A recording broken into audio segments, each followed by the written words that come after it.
The distress call that stirred the stars.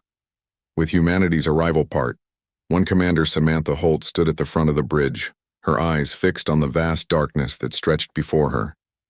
The viewing screen showed nothing but stars, distant and cold. The ship hummed quietly around her, a gentle reminder that the Earth Alliance vessel Pathfinder was the only thing keeping her crew alive in the empty void of space. "Any change in our readings, Lieutenant Powell?" she asked, turning to her navigation specialist. Daniel Powell shook his head, his fingers dancing across the control panel. "Nothing yet, Commander. We're at the edge of charted space now. Everything beyond this point is unknown territory." Samantha nodded, feeling the familiar mix of excitement and caution that came with exploration. This was why she had joined the Earth Alliance, to push beyond the boundaries of human knowledge, to see what no one else had seen before. "Dr. Gray, are your sensors picking up anything unusual?" she asked. Olivia Gray, the ship's xenobiologist, looked up from her station. Her dark hair was pulled back in a practical bun, and her eyes showed signs of fatigue after hours of scanning. "Nothing biological so far, just the usual cosmic radiation and background noise." Chief Engineer Alan Martinez entered the bridge, wiping his hands on a cloth. "Engine performance is stable, Commander. We can continue at current speed for another 3 months before needing to refuel." "Good work, Martinez," Samantha said. She turned back to the viewing screen, considering their options. They had been traveling for 6 weeks now, exploring regions that had only been seen through telescopes until now. Their mission was simple: map uncharted space, look for potentially habitable planets, and report back any findings to Earth Command. The bridge fell quiet as each crew member focused on their "Hey." The silence was broken only by the soft beeping of instruments and the occasional comment between team members. This was their routine now, familiar after weeks in deep space. Olivia suddenly straightened in her chair. "Commander, I'm picking up something strange." Samantha moved quickly to her station. "What is it?" "A signal," Olivia said, adjusting her instruments. "Very faint, but definitely artificial. It's repeating in a pattern." Daniel joined them, looking at the readings. "Could be random space noise. We've had false alarms before." "No," Olivia said firmly. "This is different. Look at the pattern. It repeats exactly every 47 seconds. Natural phenomena don't do that." Samantha felt her heart beat faster. "Can you isolate it, play it for us?" Olivia worked her controls, filtering out background noise. After a moment, a sound filled the bridge, a series of beeps and tones, rising and falling in a distinct pattern before starting over again. "That's no natural occurrence," Alan said, his eyes wide. "No," Samantha agreed. "That's a message." For the next 3 days, the crew of the Pathfinder focused all their efforts on the mysterious signal. They tracked its source, analyzed its pattern, and tried to decode its meaning. Sleep was forgotten as excitement took over. They had found proof of intelligent life beyond Earth, the first such discovery in human history. On the 3rd day, Olivia called them all to the conference room. "I've been comparing this signal to known communication patterns," she explained, showing diagrams on the screen. "It's definitely artificial, and it follows mathematical principles similar to ones we use." "Can you translate it?" Samantha asked. Olivia shook her head. "Not fully, but I can tell you one thing. It's a distress call." The room fell silent. Daniel was the first to speak. "How can you be sure?" "The pattern," Olivia explained. "It has the hallmarks of an emergency signal, repeating simple enough to be recognized across language barriers, and it contains what appears to be coordinates." Samantha studied the data. "If it is a distress call, we have to respond. It's not just our duty as explorers, but as sentient beings. We should report back to Earth Command first," Daniel suggested. "This is first contact we're talking about. There are protocols." "Which would take weeks," Alan pointed out. "If someone's in trouble out there, they might not have weeks." "I agree with Alan," Samantha said after a moment of thought. "If this is a call for help, then our response defines us as a species. I'm not willing to let someone die while we wait for bureaucratic approval. The decision made, Samantha gave the order to follow the signal to its source. The Pathfinder changed course, moving deeper into uncharted space. As they traveled, the signal grew stronger, confirming they were heading in the right direction. After 2 days of travel, they finally reached the source. "Visual range now, Commander," Daniel reported, putting it on screen. The viewing screen flickered and they saw it, a ship, clearly not of human design. It was larger than the Pathfinder, with a curved, organic shape that reminded Samantha of a whale. The ship was drifting with no signs of propulsion. Parts of its hull were damaged, showing dark gaps in what should have been a smooth surface. "Life signs?" Samantha asked quietly. Olivia checked her readings. "Yes, but they're weak. Whatever species built that ship, they're still alive in there, but barely." "We need to help them," Samantha said immediately. "Commander," Daniel said, his voice cautious, "we don't know anything about them.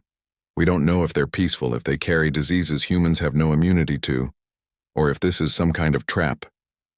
Samantha looked at the damaged ship on the screen. "What would you have us do, Lieutenant? Ignore a cry for help because we're afraid? That's not who we are. That's not who I am." She turned to Alan.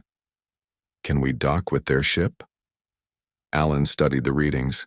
"Their design is unlike anything I've seen, but there appears to be an entry port on the starboard side. With some modifications to our airlock system, I think we can create a seal." "Make it happen," Samantha ordered. She looked at her crew, seeing the mix of fear and excitement on their faces. "I know this is beyond our mission parameters. I know the risks. But out here, we represent all of humanity. The first impression these beings will have of our species will be based on what we do next." She stood straighter, her decision made. "And I want that impression to be that humans help those in need, no matter who or what they are." As the Pathfinder slowly approached the alien vessel, Samantha prepared her team for first contact. None of them knew what waited inside that damaged ship. They only knew that somewhere in the darkness of space, someone had called for help, and humanity had answered. The distress call that stirred the stars with humanity's arrival part. The airlock hissed as it created a seal between the Pathfinder and the alien vessel. Commander Samantha Holt checked her environmental suit one last time. The team had no idea what conditions awaited them inside the damaged ship. "Oxygen levels in your tanks are full," Alan Martinez said over the comm system. "You have 6 hours of air. The suits will protect you from radiation and most biological contaminants." Beside Samantha stood Olivia Gray and Daniel Powell, both in similar suits. Their faces were visible through clear helmets, each showing a mixture of fear and excitement. "Remember," Samantha said to her team, "we're here to help. First contact protocol is in effect. No sudden movements, maintain distance unless invited closer, and follow my lead." She took a deep breath. "Let's make history." The inner door of the airlock slid open, revealing a dark corridor. Their suit lights cut through the darkness, showing walls made of a material that resembled polished stone, but felt warm to the touch. "The air is breathable," Olivia reported, checking her sensors. "Similar to Earth's composition, but with higher oxygen content. Temperature is warmer than we're used to, about 30 degrees Celsius." They moved slowly down the corridor, their footsteps echoing in the silence. Emergency lights glowed dimly along the floor, providing just enough illumination to see. The ship felt empty, as if abandoned. "Life signs are stronger this way," Olivia said, pointing to a door ahead. Daniel approached the door cautiously. There was no visible handle or control panel. "How do we—" Before he could finish, the door slid open silently. The humans stepped back, startled. "They know we're here," Samantha whispered. The room beyond was large and circular. In the center stood 5 beings huddled close together as if for protection. They were tall and slender, with skin that shimmered with a subtle blue-green iridescence. Their large eyes had no pupils, just swirling patterns of silver that seemed to move like liquid. Each had 4 arms that ended in 7-fingered hands. One of the aliens stepped forward, raising its upper hands in what appeared to be a peaceful gesture. It made a series of musical sounds that rose and fell like a song. Our translators aren't equipped for this, Daniel said quietly. Olivia slowly removed a small device from her belt. Maybe we can start with mathematics. Numbers are universal. She turned on the device, which projected a series of simple equations onto the floor between them. 1 + 1 1 2, 2 + 2 4, the square root of 9. The lead alien watched, then reached down and traced new symbols below Olivia's equations. Though the symbols were strange, the patterns were clear. They were continuing the mathematical sequence. They understand, Samantha said, feeling a wave of relief. Keep going. For the next hour, the humans and aliens communicated through numbers, then simple diagrams. They learned that the aliens called themselves the Sari, and their ship was called something that translated roughly to knowledge seeker. The lead Sari, who they came to understand was named Kalith, used the mathematical system to explain that they had been stranded for what converted to about 3 Earth months. Their propulsion system had failed after what Samantha understood to be an attack. Who attacked you? She asked, using diagrams to convey her question. Keyleth's response was a series of harsh sounds, and the other Sari visibly shuddered. Through more diagrams, they explained that another species, which they called something like void hunters, had damaged their ship deliberately. The hunters considered the Sari to be inferior and unworthy of space travel. The distress call, Daniel said suddenly. It wasn't meant for us, was it? Was. Kalith confirmed this with a gesture they had established meant yes. The Sari had been sending warnings to other members of their species, not expecting anyone else to understand or respond. When humans appeared, they were shocked. They had no idea Earth existed, Olivia realized. We're completely unknown to them. One of the other Sari stepped forward. This one was smaller, with markings on its hands that Samantha guessed indicated some kind of specialty or rank. It made gestures toward a panel on the wall that was clearly damaged. I think that's their engineer, Samantha said. Let's get Alan in here. Once Alan joined them, the engineer Sari, who they learned was called Vash, led him to various damaged systems throughout the ship. Despite the language barrier, the two engineers found common ground in the universal language of technology. Back. In the main room, Olivia noticed that one of the Sari was moving slowly, its skin less vibrant than the others. I think this one is sick or injured, she told Samantha. Through their developing communication system, they learned this Sari was named Tomo and served as their healer.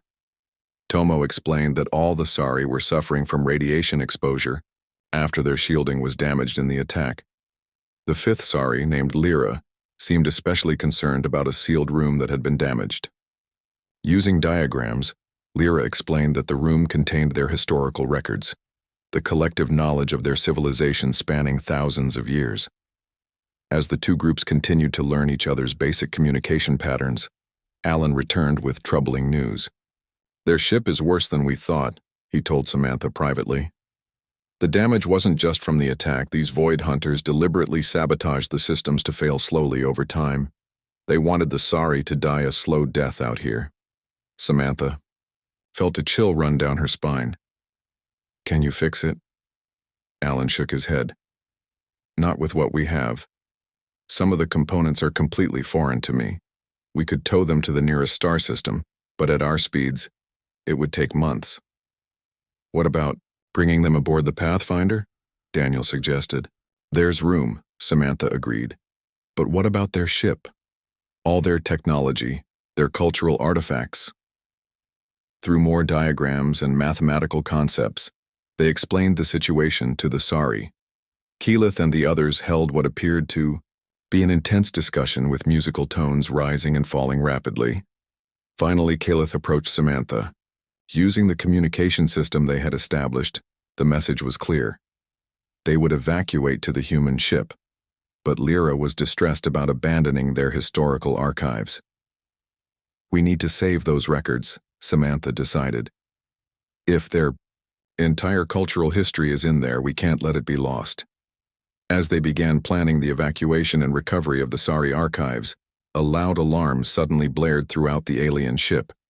The Sari froze, their eyes swirling with what was clearly fear.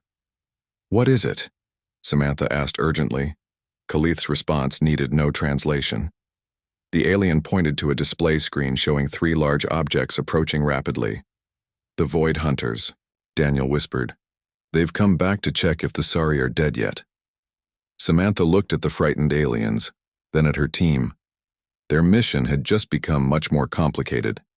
They weren't just making first contact anymore. They were about to face their first interstellar conflict. The distress call that stirred the stars with humanity's arrival part. 3. "We need to move now," Samantha ordered, her voice calm despite the alarm blaring through the Sari ship. "How long until those Void Hunter vessels reach us?" Daniel checked, the readings on his portable device. 20 minutes, maybe less. They're moving fast. Samantha turned to Khalith. "We need to get your people to our ship immediately. Show us where your historical archives are stored." The Sari leader made a musical sound that their basic translation efforts suggested meant agreement. Khalith gestured to Lyra, who immediately moved toward one of the corridors, indicating for the humans to follow. "Daniel, help Alan prepare for emergency evacuation procedures," Samantha instructed. "Olivia, come with me to help recover their archives." The team split up, moving with urgency through the dimly lit passages of the alien vessel. Lyra led Samantha and Olivia deeper into the ship, to a sealed room with a heavy door that glowed with a soft blue light. Lyra placed all 4 hands against a panel beside the door. The blue light pulsed, and the door slid open to reveal a chamber filled with crystalline structures arranged in precise patterns. Each crystal glowed with a different color, casting rainbow reflections across the walls. "These are their archives?" Olivia whispered in awe. Lyra made a series of musical tones and gestures that Olivia interpreted through their makeshift translation system. "Each crystal contains thousands of years of their history, scientific knowledge, art, and culture," Olivia explained. "They store information similar to our computers but using light patterns inside crystal structures instead of electronic signals." Samantha surveyed the room. "How do we transport all this? There must be hundreds of crystals here." Lyra approached a control panel and activated a sequence. The floor in the center of the room opened, revealing a large circular device. The alien placed a hand on it and looked expectantly at the humans. "I think this is some kind of storage unit," Olivia said. "Maybe all the crystals can be condensed or copied into this central device?" Lyra confirmed with gestures, then began the process of transferring the data. The crystals pulsed with increasing brightness as their contents were copied into the central unit. The procedure seemed to be working until a violent shake rocked the entire ship. "That wasn't the Void Hunters," Samantha said, steadying herself against a wall.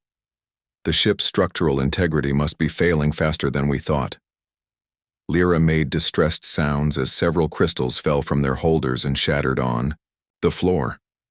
The alien's eyes swirled with patterns that clearly indicated grief. "We don't have time to save everything," Samantha realized. "Lyra, what's most important? What must be preserved above all else?"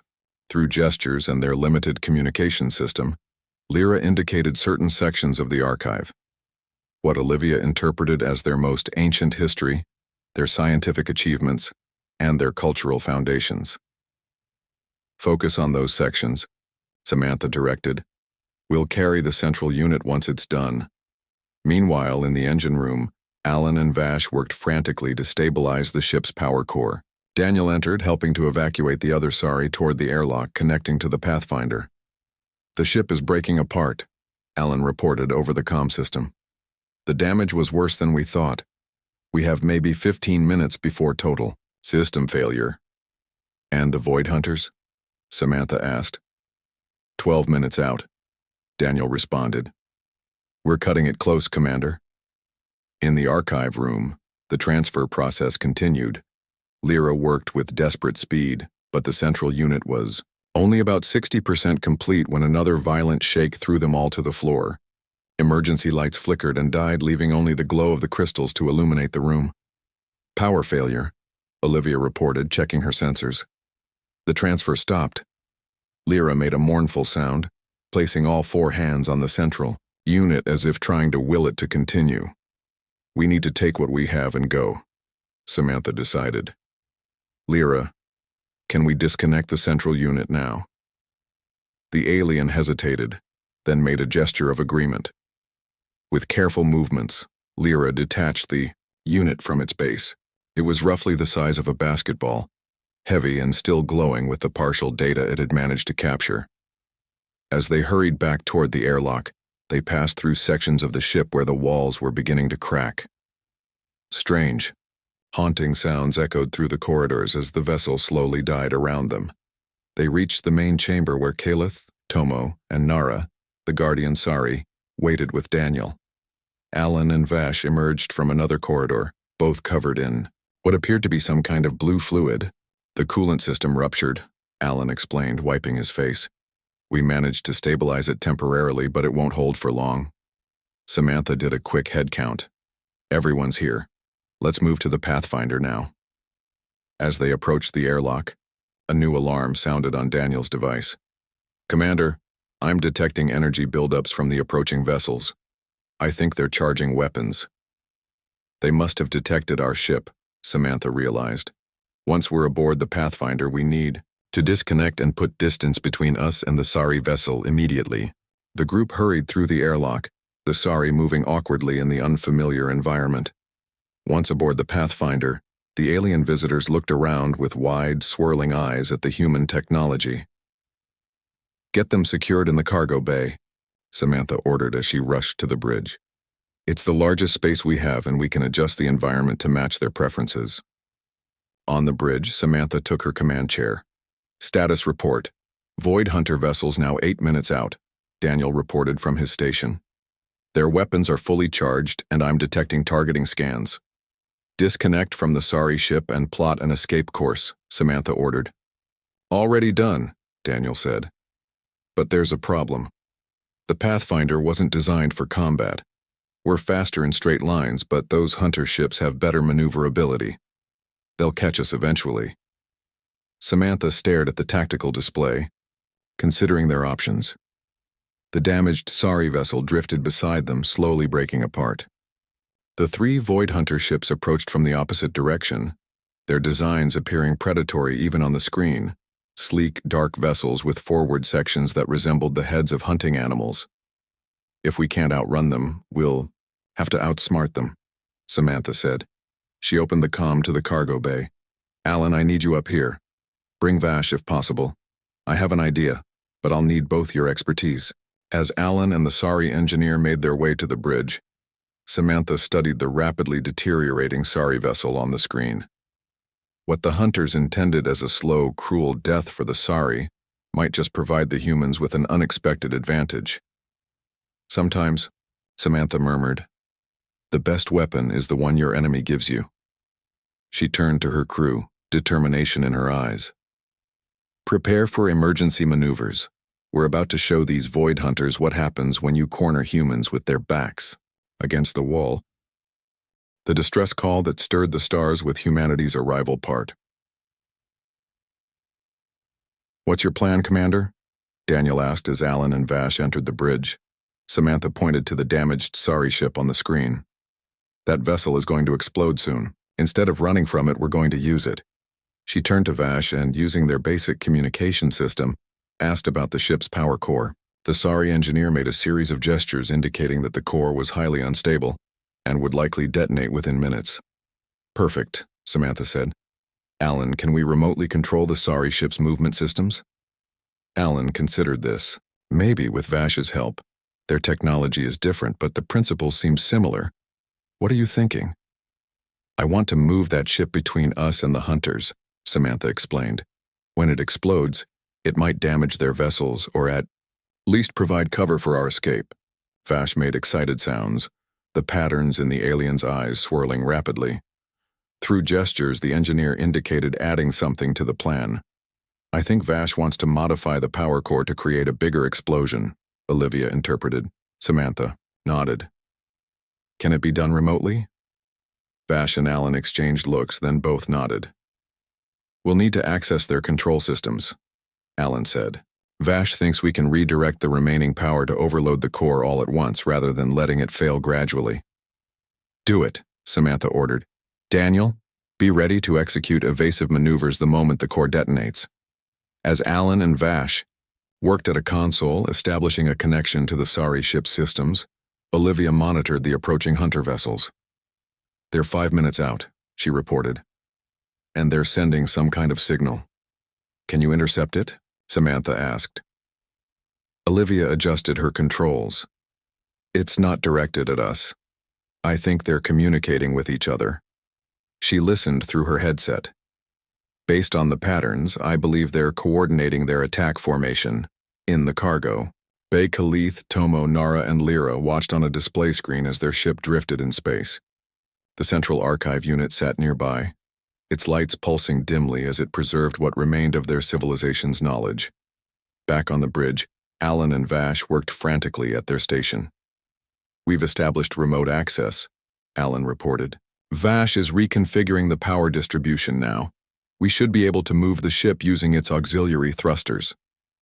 Good, Samantha said. Position it directly between us and the lead hunter vessel. Daniel looked up from his console. Commander, I've been analyzing their approach pattern. They're spreading out to surround us. Standard hunting formation. They think we're prey, Samantha said quietly. Let's show them otherwise. On the screen, the damaged sorry ship slowly began to move, its thrusters firing in brief bursts. The movement was uneven, but it was enough to change the vessel's position. Hunter vessels now 3 minutes out, Olivia reported. They're adjusting course to match the sorry ship's movement. I think they're curious about why it's moving. Let them wonder, Samantha said. Alan, how's the core overload coming? Vash has rerouted all remaining power to the core, Alan replied. The explosion will be significant, but we need to be far enough away when it happens. Samantha studied the tactical display. The hunters are focused on the sorry ship now. They probably think the crew is still aboard and trying to escape. That gives us an opening. She turned to Daniel. Plot a course away from both the hunters and the sorry ship, but stay within the shadow of that nearby asteroid field. As Daniel adjusted their course, the Pathfinder began to move slowly away from the scene, keeping the asteroids between them and the hunters' sensors. Hunter vessels now directly engaging with the sorry ship, Olivia reported. They're firing, warning shots. I think they want to disable it rather than destroy it. They want to board it, Samantha realized. They want to finish killing the sorry themselves. That's why they came back. The revelation sent a chill through the bridge. The casual cruelty of the Void Hunters was beyond anything humans had imagined encountering in space. Core overload at 70%, Alan reported. Estimated detonation in 2 minutes. Keep us moving, Daniel, Samantha ordered. But be ready for maximum acceleration the moment that core blows. On the screen, they watched as one of the hunter vessels moved alongside the sorry ship, extending what appeared to be a docking mechanism. They're going to be surprised when they find it empty, Daniel commented. Samantha nodded. And even more surprised about 10 seconds later. Core overload at 90%, Alan announced. Vash has locked the controls. There's no stopping it now. All hands brace for shockwave, Samantha called over the ship-wide comm. Secure all stations and prepare for emergency acceleration. In the cargo bay, the sorry huddled together, their eyes fixed on the screen showing their doomed vessel and the predators that had hunted them across the stars. Core overload complete, Alan reported. Detonation imminent. Now, Daniel, Samantha ordered. The Pathfinder's engines roared to full power as the ship surged forward. Behind them, the sorry vessel's core reached critical mass. For a brief moment, the ship seemed to collapse inward, then exploded outward in a brilliant flash of blue-white energy. The hunter vessel that had been attempting to dock was caught in the center of the blast and disintegrated instantly. The other two were thrown off course, their hulls damaged by the unexpected force of the explosion. The shockwave hit the Pathfinder seconds later, rocking the ship violently. Warning alarms blared as the vessel was pushed forward even faster than its engines were propelling it. Damage report, Samantha called over the noise. Minor damage to rear sections, Olivia responded, checking her readouts. One of the engine stabilizers is offline, but main propulsion is still functioning. The shockwave actually helped us. We're moving faster than the hunters can follow now. Samantha looked at the tactical display.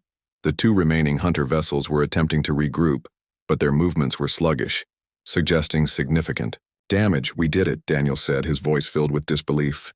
We actually outfought them. Not outfought, Samantha corrected. Outsmarted. We used their own cruelty against them. Alan looked up from his console, where Vash stood with all four hands pressed against the surface, the alien's eyes swirling, with complex patterns. Vash wants you to know something, Alan said. According to our translation program, the Sari have encountered 7 other spacefaring species in their history. None have ever stood up to the Void Hunters. Most abandoned the Sari to their fate when threatened. Samantha considered this information. Humanity may be newcomers to interstellar travel, but we bring something these hunters haven't encountered before. We don't abandon people who need help, even those we've just met. The ship continued to accelerate away from the hunter vessels, which were now falling behind rapidly. On the bridge of the Pathfinder, humans and Sari worked side by side, 2 species united by a common enemy and a shared belief in helping others. In that moment, humanity had announced its presence to the stars not with grand declarations or impressive technology, but with an act of compassion and ingenuity that would forever change how they were perceived by the wider galactic community. The distress call that stirred the stars with humanity's arrival part. 3 days passed as the Pathfinder traveled through space, putting distance between themselves and the remaining Void Hunter vessels. The Sari had settled into the cargo bay, which the crew had modified to better suit their needs. Temperature was increased and the lighting adjusted to the softer amber glow that the aliens preferred. Samantha entered the cargo bay to find Olivia and Tomo working together, their heads bent over a series of diagrams and notes. "How's the medical exchange going?" Samantha asked. Olivia looked up with excitement in her eyes. "Amazing, Commander. Sari medicine is centered around light and sound therapies rather than chemical treatments. They can heal cellular damage using specific frequencies that we've never even considered." Tomo made a series of musical sounds, which their improving translation system now rendered as, "Your species' ability to repair physical trauma is equally impressive. Your stitches technique is both simple and effective." In another corner, Alan and Vash hunched over engine schematics, discussing propulsion theories. Despite their different physiologies, the 2 engineers communicated through the universal language of mathematics and diagrams. Khalith approached Samantha, the Sari leader's movements more graceful now as the alien adjusted to the human ship's gravity. "Your people have shown courage beyond expectation," Keyleth said through the translator. "No species has directly challenged the hunters and survived." "We're stubborn that way," Samantha replied with a small smile. "Humans don't like bullies no matter what galaxy they're from." Near the center of the bay, Lyra sat before the archive unit, all 4 hands moving in precise patterns over its surface. The historian was attempting to organize and reconstruct the partial data they had managed to save. "What will your people do now?" Samantha asked Khalith. "We must warn the remaining Sari colonies," Khalith answered. "Our ship contained a mapping unit with coordinates to safe worlds.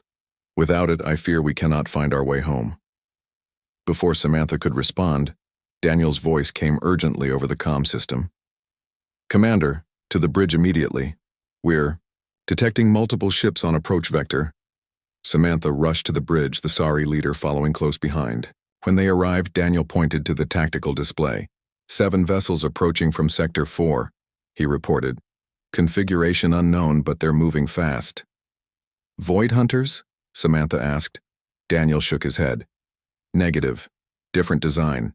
Entirely, and they're not trying to hide their approach." "Defensive posture," Samantha ordered. "But don't power weapons yet. Let's not show hostility unless necessary." As the unknown vessels drew closer, the lead ship transmitted a signal. Olivia, who had just entered the bridge, moved to her station to analyze it. "It's a standard greeting protocol," she said with surprise. "Similar to what we use, but with modifications for different mathematical base systems," Can we respond? Samantha asked. I think so, Olivia said, making adjustments to the communication array. There, the bridge screen flickered and an image appeared of a being unlike either humans or Sari. This new alien had a broad, flat head, with 3 sets of eyes arranged in a triangle pattern. Its skin was pale yellow, with darker markings. Beside Samantha, Kalith made an excited sound. Brel Alliance, the Sari leader said through the translator. They are friends. The alien on screen spoke, its words processed through their translation system. This is Captain Grace Winters of the Earth Alliance Battlegroup Defender.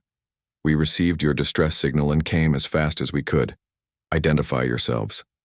Samantha stared in shock at the screen. Earth Alliance? That's impossible. You're human?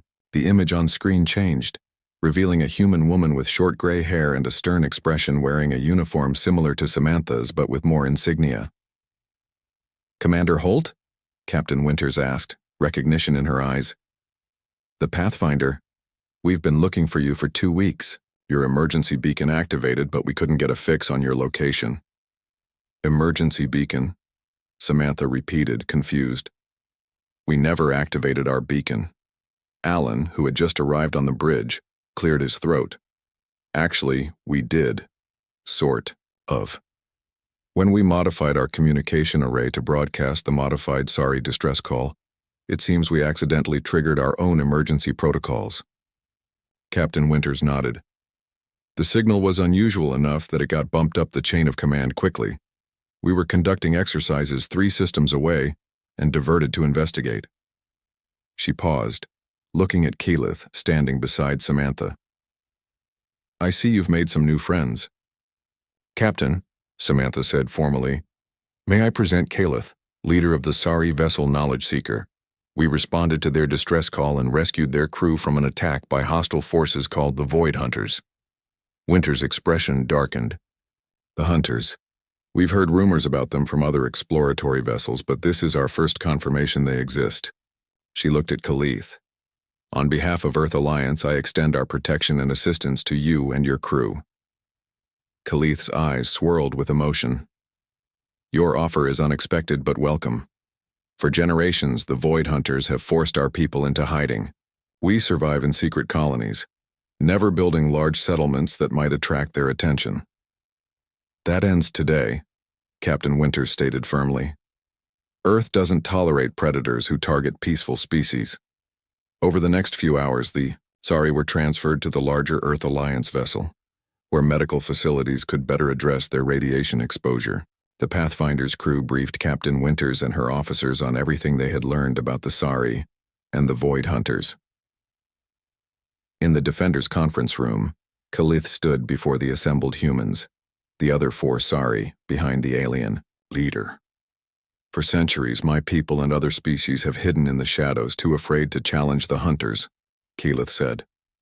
We formed a loose coalition, sharing information and warnings, but never powerful enough to stand against our common enemy.